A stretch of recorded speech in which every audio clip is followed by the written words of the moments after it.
stalo. Sveiki visi, šiandien aš jums parodysiu kaip.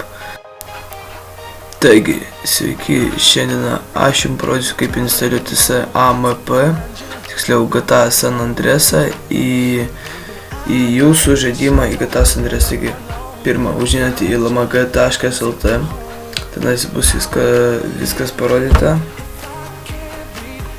Taigi, kaip užėjus SMP LMG, tada bus toks mygtukas kaip siuntiniai, paspauskite ant jo.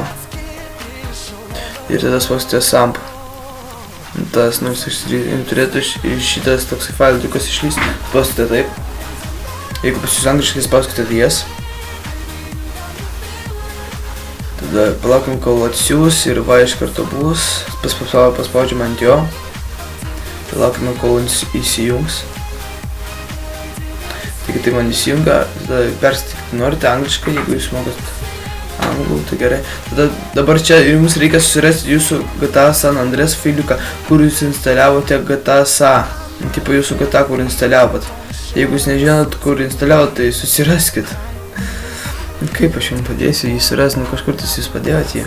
Gerai, tada spaudžiame browserį, susirandam savo GTA San Andreas failiuką, va mano GTA SA. Tada reikės paspausti ant šito GTA San Andreas.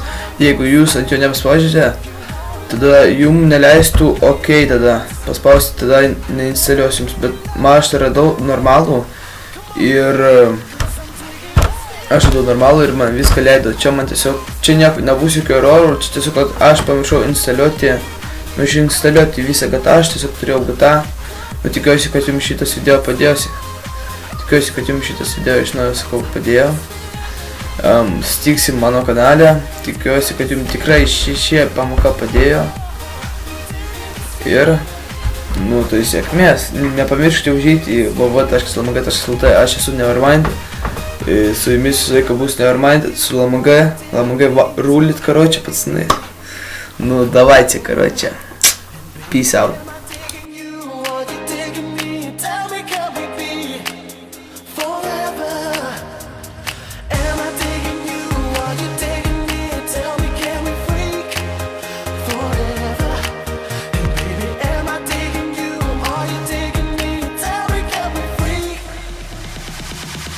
I'm digging this feeling.